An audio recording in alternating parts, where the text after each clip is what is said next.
Hi guys, it's Erica and I'm coming to you for some mindful movement that you can do right at your desk during the workday. So we're going to focus in on the hips. If you have a yoga block, which I would not be surprised if you have one somewhere in your house, I want you to grab the yoga block. If you don't have a yoga block, I know you have a stack of hardcover books that you can bring into your space and stack them up, all right? So whatever it is you have, we want it to be what we call the low end right here.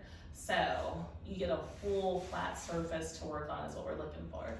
And so I'm gonna take this block, and a good way to know where to line it is in between the two front legs of the chair on the medium end where you have the biggest surface area to work with. Now what we're gonna do is just knee drops, but we're gonna stay in these knee drops for a little while so we can get some extension right here in the hip socket. So we're gonna start with the right knee, and I want you to get there as gracefully as you can. No one's keeping score here, okay? So I'm gonna move my whole body over to the left side, and I'm gonna adjust this block or stack of books wherever it makes sense. I'm gonna get this knee into the center of my platform. And then I want to tuck my toes under if I can, because it's a nice stretch for the sole of the foot.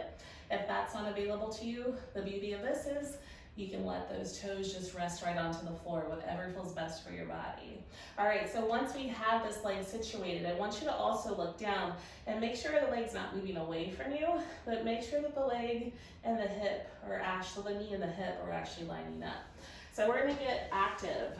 So I'm scooting off of the chair, so my left leg is active, and I'm making a nice 90-degree angle with this leg here.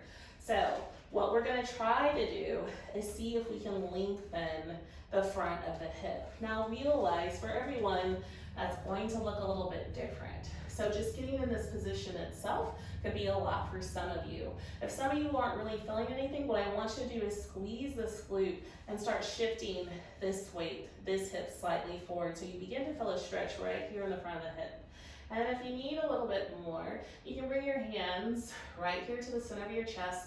Palms are sealed. We're pressing actively in this leg as we're squeezing this glute and activating some length in the front of this hip.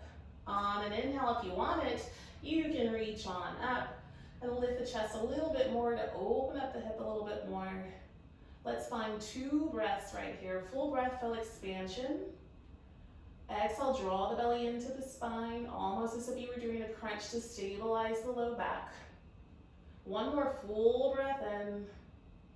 And then on the exhale, go ahead and draw the hands back to the heart. I want you to put the hands somewhere where you have support. So back hand onto the back of the chair, this hand just to hold on somewhere. And we're gonna release from the surface, and we're gonna plug the other knee onto the top of that surface. Now remember, right side, left side are different, so don't expect the same thing. Maybe you can tuck this foot. Maybe it still prefers to be untucked. But the big deal is I want to make sure the knee and the hip are under in alignment, not splaying out. The right cheek is off the chair so that you can press into the right foot and activate the right thigh. And then we're going to squeeze the glute and lift the chest, move the shoulders over the hips, feel a nice stretch right here in the front of the thigh, front of the hip. Full breath in. Right here, let's bring the hands right here to the chest. Inhale, go ahead and reach. Maybe you move the hands back from behind the head. If that's unavailable, don't worry about that. You can open up the hands. Keep reaching through the fingertips. One more full breath here. Go ahead and seal the hands, bring them right back to the chest. Support yourself in getting back onto the chair. So here we go, releasing it. Moving that block off to the side. I want you to heel toe the feet back together.